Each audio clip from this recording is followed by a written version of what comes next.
Entonces, vamos a continuar con el SUA anatómico y la patología de cervix.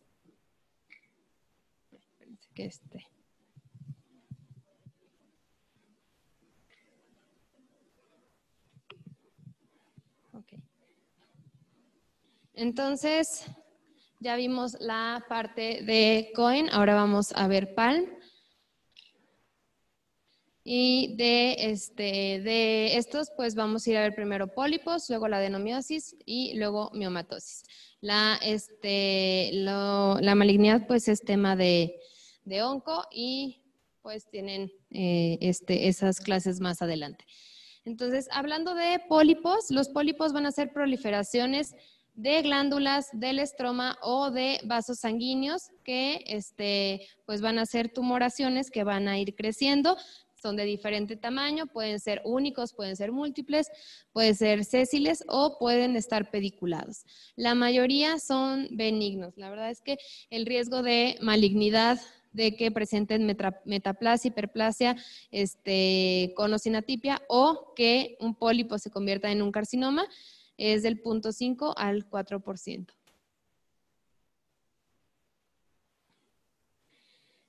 Por lo general la causa es multifactorial, no sabemos exactamente por qué se forman, la prevalencia es del 10 al 15%.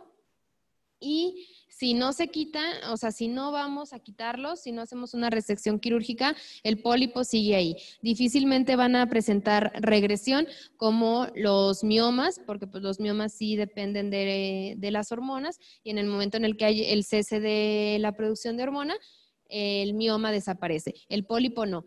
El pólipo, como es esta proliferación de glándulas de estromo de vasos sanguíneos, pues si no vamos y lo quitamos, no va a desaparecer y son una causa importante de fertilidad. Entonces, muchas veces la paciente nos llega porque no se puede embarazar y al momento en el que hacemos la histeroscopía, lo que encontramos es que tiene ya sea un pólipo en el canal endocervical o un pólipo hacia donde están las trompas que están impidiendo la fecundación o la implantación. El diagnóstico puede ser por ultrasonido, aunque difícilmente se van a ver. Por lo general, esto sí hay que ir a diagnosticarlos por histeroscopía. Hacemos la histeroscopía y entonces también lo tratamos. Entonces, el diagnóstico es la histeroscopía, perdón, es diagnóstica y terapéutica. Y el único tratamiento para definitivo es la resección quirúrgica. La adenomiosis de la A de Palm es la presencia de glándulas y estroma endometrial en el miometrio, ¿ok? Entonces, tenemos aquí el miometrio en un útero y vamos a ir a tener estos implantes del estroma de endometrio hacia miometrio. Entonces, esto va a generar que haya hiperplasia reactiva de estas fibras. El diagnóstico, la verdad es que es histopatológico. Por lo general, esto se diagnostica una vez que ya quitamos el útero. Entonces son pacientes que a lo mejor nosotros estábamos pensando en un sangrado no clasificado porque lo estábamos viendo como si fuera un sangrado no estructural. La paciente no responde a tratamiento, le hacemos histerectomía y en el momento en el que el patólogo lo estudia, aquí encontramos que lo que tenía la paciente era adenomiosis. Entonces, no hay una imagen característica ultrasonográfica que nosotros nos dé la pauta para pensar en adenomiosis. Por lo general, es un diagnóstico de exclusión. Por lo mismo, no se conoce la incidencia y el tratamiento pues va a ser con histerectomía. Ok, entonces ya vimos pólipos, ya vimos adenomiosis y la L es de leiomiomas o miomatosis. Ok, entonces la guía práctica clínica de miomatosis nos dice que son tumores benignos del miometrio. Menos del 1% se van a malignizar, pero sí pudieran generar una degradación y que se conviertan en un carcinoma hay en un leiomiosarcoma. El tamaño y la forma varía. Ahorita vamos a ver, dependiendo de dónde se localizan, cómo se llaman. Se asocian con lo principal que estamos viendo ahorita, sangrado uterino anatómico o estructural, pero también la paciente puede que no presente sangrado y lo que esté presentando es una compresión. Por ejemplo, si tenemos un mioma que está intraligamentario, lo que puede estar presentando la paciente es dolor constante cuando se comprime con los órganos que están circunvecinos. Y pues este dolor secundario. Son hormonodependientes, entonces esto es lo que les mencionaba. Mientras la paciente esté teniendo producción de estrógenos y progesterona, los miomas van a seguir creciendo. Entonces esto es importante porque puede ser que la paciente empiece con el sangrado en la perimenopausia. Entonces aquí hay que hablar con la paciente. Si la paciente desea pues dar un tratamiento más agresivo con histerectomía, pues adelante, ¿verdad? Pero si no, lo que podemos hacer es esperar y si la paciente llega a la menopausia, el mioma se degenera y desaparece. Los factores de riesgo para miomatosis son la edad entre los 35 y los 45 años en pacientes nulíparas, con obesidad o sobrepeso. Y es toda esta exposición aumentada a estrógenos. Entonces, la paciente que se presenta con una menarca temprana o una menopausia tardía, con tumores ováricos productores de estrógenos o que la paciente haya estado con una ingesta prolongada y altas dosis de estrógenos, también van a ser susceptibles a que presenten miomatosis. Por lo general, la miomatosis, el 50% son asintomáticas, ¿sí? Y las que presentan síntomas, lo más común es que tengan dolor por esta compresión que les mencionaba y solamente el 20% sangrado uterino anormal. La exploración es con el tacto bimanual, ya sea por recto o por vagina, dependiendo si tiene vida sexual o no, y por especuloscopía, porque puede haber miomas cervicales y hay que ir a revisar cómo está ese cervix. En cuanto a los estudios de imagen, hay que solicitar ultrasonido. Puede ser abdominal, pero pues de preferencia el ultrasonido endovaginal y la histeroscopía, como ya les había mencionado, solo si el ultrasonido no es concluyente, ¿ok? La histeroscopía siempre es diagnóstica terapéutica, es ir a ver la cavidad endometrial, entonces entramos y si vemos, por ejemplo, mioma submucoso, entonces vamos y lo quitamos. Y la resonancia magnética se va obviamente a dejar solamente en aquellas pacientes que ninguno de los dos métodos diagnósticos hayan funcionado o para métodos de investigación. La verdad es que difícilmente van a ver a alguien que pida una resonancia.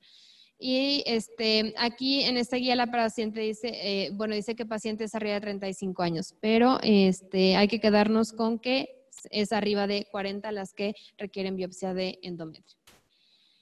En cuanto a la clasificación, la verdad es que esto pues no es tampoco así tan relevante que ustedes lo sepan. Obviamente si tenemos un mioma pues muy grande, pues la técnica quirúrgica va a ser más complicada, la paciente va a presentar más dolor, pero pues no creo que los vayan a poner a clasificar de acuerdo del diámetro.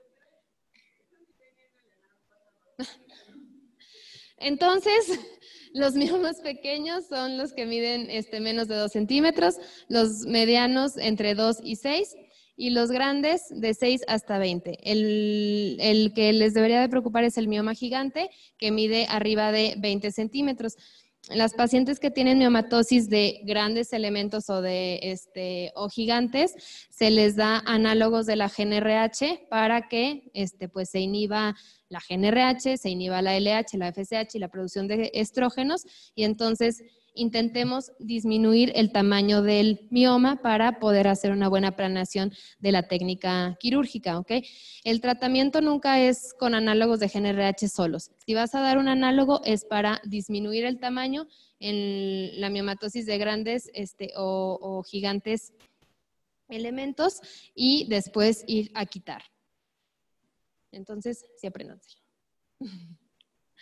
En cuanto a la clasificación de los miomas, en cuanto a la localización, no el tamaño, tenemos los submucosos, otros y los híbridos, ¿ok? Entonces, los submucosos, a ver, corríjame, ¿esto no venía en el examen? ¿O sí venía? Esto se me hace muy exagerado que se los pregunten. Esto sí es de ginecología. Esta clasificación es dependiendo de dónde está localizado. Aquí solamente es saber que va a haber miomas submucosos, va a haber miomas intramurales y va a haber miomas subserosos, ¿ok? Entonces, de los ¿mande?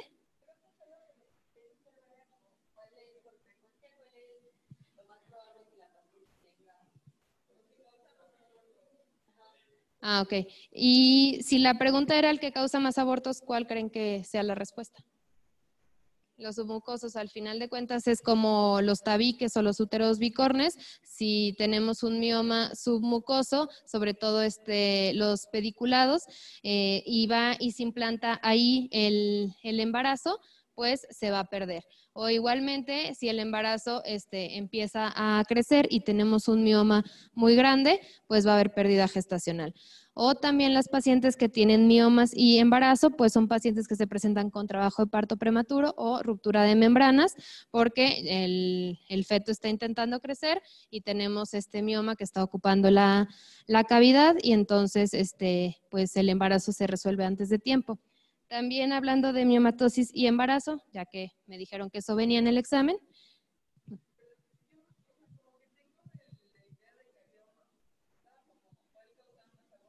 Ajá.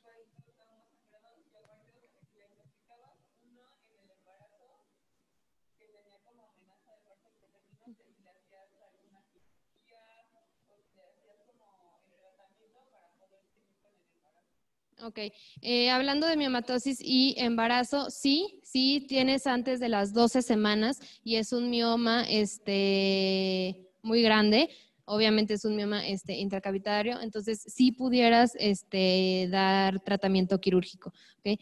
Pero obviamente explicándole a la paciente el riesgo de pérdida gestacional. Entonces ahí tú puedes continuar el embarazo y pues a lo mejor preferible un parto prematuro a que pues se pierda completamente, ¿ok? Entonces, lo que pasa en el embarazo también con la miomatosis es que presentan una degeneración, que es la degeneración roja, y son pacientes que se presentan con mucho dolor.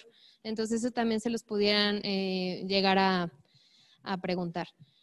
Entonces, los más comunes sí también son los submucosos. Puede ser el que está pediculado, el que está intracavitario, que en menos del 50% está intramural, en más del 50% está intramural, o ya los intramurales, en los que el 100% está intramural, el 4 es que menos del 50% está tocando la serosa, aquí más del 50% toca la serosa, el 6, pues ya que está completamente en la serosa, y los 7 son los pediculados. Y bueno, ya el número 8 sería a lo mejor un mioma cervical. Y podemos tener los miomas híbridos, que son estos, o sea, que aparte de que están tocando la cavidad, aparte están intramurales o aparte están en la serosa. Los que más sangran, los submucosos, ¿sí? El submucoso, de hecho, el que te va a dar la clínica de sangrado uterino anormal es el submucoso, porque va a generar este sangrado en el endometrio. El mioma subseroso no te va a generar sangrado, porque ese está completamente afuera de la cavidad, pero sí te va a generar dolor, ¿ok? ¿Sí? Entonces, si tienes el útero y el mioma está por fuera, pues no tiene nada que ver con el sangrado, pero sí puede estar tocando o comprimiendo órganos vecinos. Entonces, si la pregunta es, ¿cuál mioma te genera más dolor? Es el subseroso, ¿ok? Si la pregunta es, ¿cuál te genera mayor sangrado? Es el submucoso.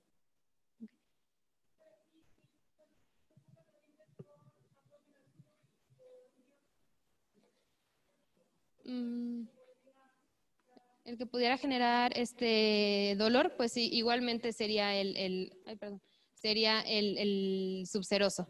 ¿sí? Pero el dolor más que nada es por la compresión. Entonces, son los subserosos, pero los que están intraligamentarios, ¿sí? Los que están en el ligamento ancho o el que está en el cervix, que pudiera estar creciendo y que por eso duela.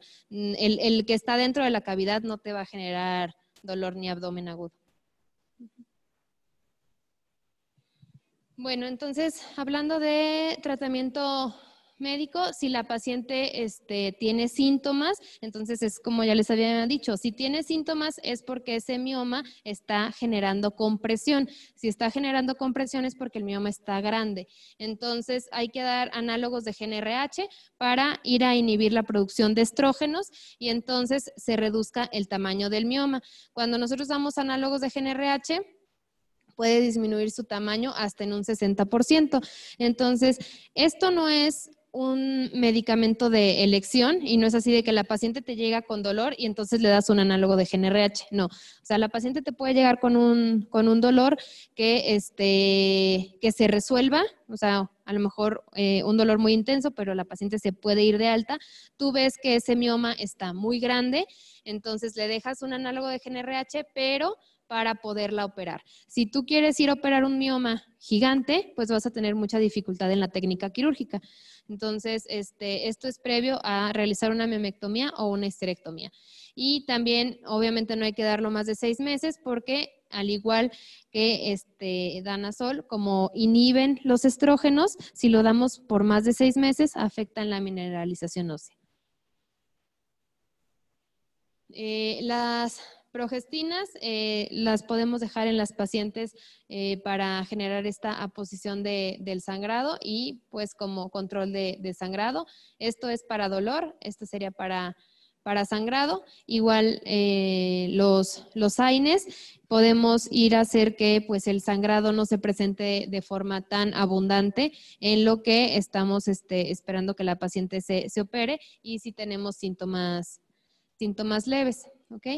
Y el otro tratamiento es ir a poner un DIU medicado con levonorgestrel en el que se va a disminuir el sangrado hasta en el 85% en 3 meses. ¿En qué pacientes estaría indicado un dispositivo? Aquellas que tengan alto riesgo quirúrgico, si que tengan alguna otra patología o que no podamos hacer una intervención, entonces sería como un manejo más conservador. Las pacientes en la perimenopausia o que deseen embarazo. Entonces vamos y ponemos el dispositivo, vemos si disminuye el tamaño del mioma o si se controla el sangrado y después vamos y lo quitamos para que la paciente se pueda embarazar. ¿Okay? El tratamiento quirúrgico va a ser dependiendo de en dónde está localizado el mioma. Entonces, una miomectomía abierta son para los miomas de medianos a grandes elementos, ¿ok? No lo vamos a poder sacar vía laparoscópica si el mioma mide más de 6 centímetros. O que la paciente desee conservar el útero o que desee embarazo, ¿ok? Entonces, por ejemplo, aquí estamos viendo, bueno, no se ve muy bien, pero estos son miomas subserosos, ¿sí? Nosotros hacemos la histerectomía, bueno, perdón, la laparotomía y vamos y vemos así estas malformaciones o estos crecimientos del miometrio y entonces vamos y lo quitamos, ¿ok? Les digo, si son miomas muy, muy grandes, podemos dar primero análogos de la GnRH para que disminuyan su tamaño y no tengamos dificultad en la técnica quirúrgica. La miomectomía laparoscópica va a ser en los miomas subserosos, sí, y pues esto es lógico. Si nosotros tenemos un mioma submucoso que está en la cavidad endometrial, pues no vamos a ir a hacerle una laparoscopía porque pues no vamos a encontrar el mioma. La laparoscopía se deja para estos que están subserosos y que sean de pequeños elementos, o sea, que midan menos de 6 centímetros. La miomectomía vaginal lo vamos a dejar para los miomas cervicales que están pediculados y esto es ir a poner un espejo vaginal, vemos el mioma y con una pinza de anillos lo agarramos y lo quitamos por torsión. Y la histeroscopía, como ya les mencionaba, es para los miomas submucosos, ¿ok? Igualmente, la histeroscopía es también un manejo conservador de una paciente que se quiere embarazar. si no podemos hacer alguna cirugía o necesitamos hacer primero una embolización de la arteria uterina, entonces hay que interconsultar a radiología intervencionista y esto es para evitar un sangrado abundante. Y la histerectomía, pues en cualquier tipo de mioma, pero recordando que es un manejo definitivo y pues la paciente tiene que aceptarlo. ¿Sí? Si quiere fertilidad, nos vamos a ir por estas técnicas que son conservadoras. Okay. Entonces, ¿cuándo vamos a referir a una paciente? Cuando tenemos una hemorragia que nos esté ocasionando anemia. La paciente que tenga dolor, ¿sí? O sea, la paciente que esté sintomática por esta compresión, pueden ser miomas tan grandes que produzcan hidronefrosis. Si nosotros estamos llevándole el control a la paciente y de repente vemos, decimos, no, pues es un mioma, pero el útero está arriba de 14 centímetros o crecen rápidamente, ¿sí? En menos de 3 meses. Por lo general, esos son leiomiosarcomas. Entonces, también hay que referir a la paciente. O sea, un mioma que crece tan rápido es porque es cáncer, ¿sí? Por lo general, el mioma, por la estimulación estrogénica, pues es un crecimiento más paulatino, ¿sí? Si crece rápido, hay que sospechar que eso es algo malo. Si el mioma está ocasionando infertilidad y obviamente la paciente que está embarazada porque generan esta degeneración roja que genera dolor importante. Otra cosa que les pudieran llegar a preguntar con miomatosis y embarazo es el riesgo de atonía uterina. ¿Sí? Las pacientes que tienen miomas, cuando nosotros sacamos al recién nacido, sacamos la placenta, puede ser que el útero no se contraiga porque el mioma está impidiendo que se lleve a cabo esta involución. Entonces, hay pacientes que si son miomas muy grandes, tenemos que hacer técnicas de compresión, un Hyman o un Belinch, para dar tratamiento de hemorragia. Eso lo vamos a ver mañana. Y bueno, el seguimiento va a ser la revisión cada 6 a 12 meses cada 6 meses a un año con ultrasonido. Esto en cuanto a la incapacidad, obviamente si hacemos una histerectomía, pues la paciente va a tener mayor molestia y la histeroscopía pues es la que tiene recuperación más rápida. Esto hablando que pues son pacientes en edad reproductiva que necesitan regresar a trabajar. Entonces, si nosotros tenemos esta paciente en edad reproductiva en la que estamos sospechando miomatosis y se confirma por ultrasonido y la paciente tiene dolor o sangrado que está generando anemia, la enviamos a segundo nivel. ¿Okay? Si la paciente está asintomática y tenemos un útero abajo de 14 centímetros, entonces la seguimos vigilando cada 6 a 12 meses. Si por el contrario tenemos un crecimiento rápido o un útero mayor a 14 centímetros, entonces vamos a ver qué es lo que quiere la paciente. ¿Okay? Si la paciente desea embarazo y el mioma está submucoso, entonces hacemos una histeroscopía y vamos y lo quitamos. Si por el contrario el mioma está intramural o subseroso, entonces si está subseroso y es pequeño, podemos ir a hacer una laparoscopía. Si está intramural o tenemos miomas muy grandes, una laparotomía. Si la paciente no desea embarazo y entonces está asintomática, pues podemos ir a quitar solo el mioma o pues ya hacerle la histerectomía. Si la paciente no desea embarazo y no tiene síntomas, pues solo vigilancia.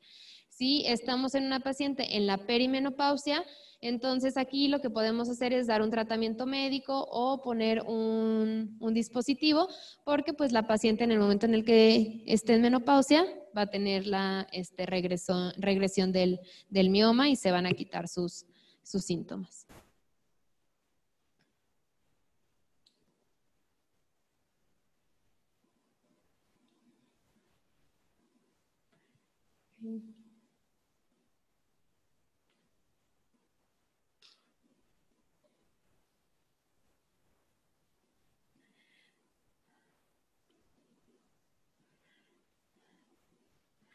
Y en las pacientes que estemos en la perimenopausia, Si tiene factor de riesgo para cáncer de ovario, hay que valorar hacerles la salpingoforectomía. En las pacientes posmenopáusicas se hace histerectomía y siempre quitamos ovarios. Si por alguna razón tenemos que ir a quitar el útero, también se le quitan los ovarios, porque pues ir a quitar el útero solamente sí aumenta el riesgo de cáncer de ovario. Y bueno, está esta guía que dice cuáles son las indicaciones de hacer una histerectomía. Entonces, la vía de abordaje va a depender de la experiencia del cirujano, obviamente de por qué estemos indicando la cirugía y de lo que la paciente quiera. Si realizamos una histerectomía subtotal, la histerectomía subtotal es en la que se deja el cérvix. Hay que avisarle a esa paciente que tiene que seguir con sus papanicoláos porque puede tener, cáncer cervical, aunque ya no tenga el útero. La vía vaginal siempre va a ser la vía de elección para patología benigna, ¿ok? Entonces, esto pues también dependiendo de la destreza del cirujano. Si no, pues la vía laparoscópica, que tiene menos complicaciones y una recuperación más rápida. Y como ya les había mencionado, la salpingoforectomía no es de rutina en las premenopáusicas y hay que individualizar por riesgo. Bueno, hablando de patología benigna de cérvix, tenemos diferentes causas. ¿Hay duda?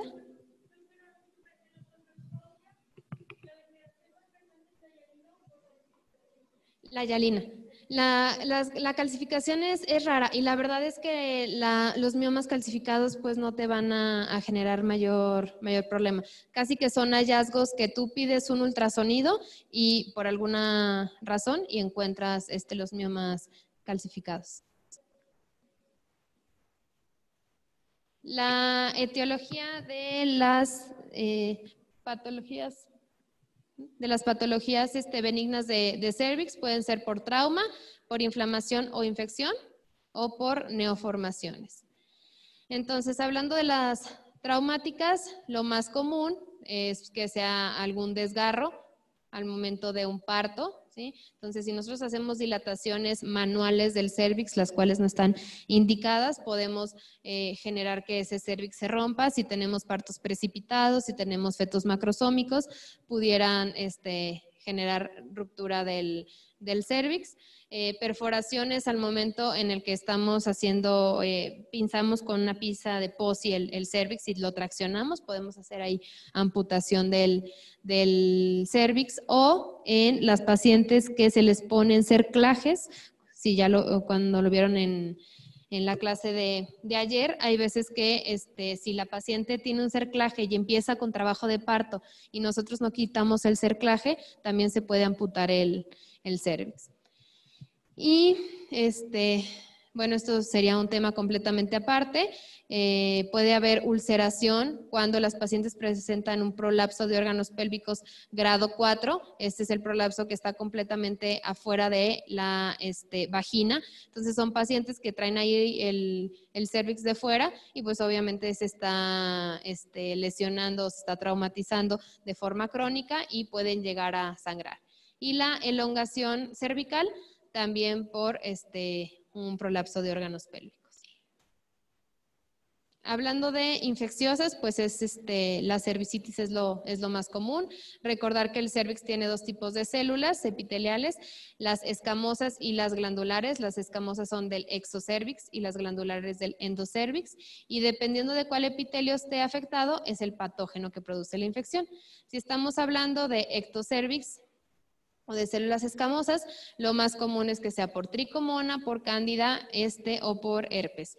Si estamos hablando de glandular, por lo general son infecciones de transmisión sexual un poquito más severas y es clamidia y gonorrea. ¿Okay? Y pues este tema lo van a ver en enfermedades de transmisión sexual, entonces solamente se los menciono. Entonces, hablando de las causas inflamatorias, lo más común es el ectropión. El ectropión está relacionado también con el estímulo hormonal por estrógenos y es esta condición en la que, acuérdense que el epitelio de fuera o el ectocervix es un epitelio plano y el epitelio de adentro es un epitelio glandular. Entonces, lo que pasa es que hay una eversión de las glándulas. Las glandulitas que están o que tendrían que estar adentro del canal se salen y entonces todo el tiempo la paciente está presentando flujos transvaginales abundantes. Entonces, es la paciente que aunque no esté ovulando, siempre se está presentando con flujo, ¿sí? Entonces, si esa es la patología por lo que te está buscando la paciente y ella está pensando que es infección, vamos y vemos el cérvix y se ve así, enrojecido. Entonces, las causas sí pueden ser por infecciones de BPH que hagan que las glándulas salgan. El embarazo también genera algo de eversión glandular y el consumo de anticonceptivos orales por los estrógenos.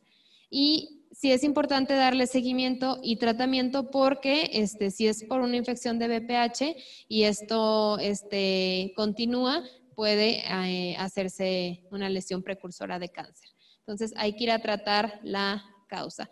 Y el tratamiento es ir a hacer una crioterapia, ir a cauterizar o se pueden dejar cremas u óvulos tópicos que van y queman la producción de las glándulas. Pero entonces esta es una paciente que se les va a presentar con flujos abundantes durante todo el ciclo menstrual, sin importar si está ovulando o no, y es un flujo hialino, o sea, obviamente no es blanco, ni es grumoso, ni es amarillento, es un flujo hialino abundante. En las neoformaciones, lo que se pueden presentar son pólipos, ¿sí? Como ya habíamos visto en SUA, podemos tener obviamente el pólipo uterino, pero también puede haber pólipos endocervicales, que son estos crecimientos exofíticos. La mayoría van a ser benignos. Que un pólipo se convierta a malignidad es rarísimo y están dentro del canal endocervical, que pueden ser pólipos muy pequeñitos o pueden ser tan grandes como de 5 centímetros. Por lo general son pacientes asintomáticas o que se pueden presentar con algo de leucorrea y hemorragias intermenstruales o poscoitales. Entonces son pacientes que a lo mejor su cuadro clínico va a ser que cada que tiene relaciones, la paciente sangra y tú vas y la revisas y no encuentras ninguna lesión porque a lo mejor el pólipo no se está asomando completamente. ¿Okay? Entonces, aquí habría que ir a hacer una histeroscopía para ir a ver si el pólipo está ahí en canal endocervical. En pacientes multíparas de 50 años es del 2 al 5% y el tratamiento es ir a quitarlo, ¿ok? Puede ser por torsión, como en el mioma cervical, por electrofiguración o ir a hacer un legrado y traerlo. Y hablando de miomas, que también son neoformaciones, es del 8 al 10%. Sí es pues más común que haya un mioma cervical y no un pólipo, y se van a clasificar dependiendo de su crecimiento, ¿ok? Entonces puede ser que estén creciendo en el cérvix, pero que se vayan hacia arriba y entonces estén intraligamentarios, subvesicales o rectovaginales. Y esto puede ser igual que con los pólipos, causa de infertilidad porque pues no permite el paso adecuado de los espermatozoides. Y por último, de las neoformaciones, los quistes de Nabot, ¿sí? Igual no se ve muy bien, pero bueno, son estas lesiones aperladas en el cérvix o que cuando nosotros hacemos un ultrasonido se ven como espacios quísticos a nivel del cuello del útero. Por lo general son asintomáticas, la verdad es que no es un hallazgo, es que tú vas a hacer el ultrasonido y los encuentras o vas a hacer una especuloscopía y los ves. No representan ningún problema para la paciente y no requiere hacerse nada de tratamiento. Si en un ultrasonido les reportan que tiene quistes de Nabot, pues la paciente puede seguir su vida normal.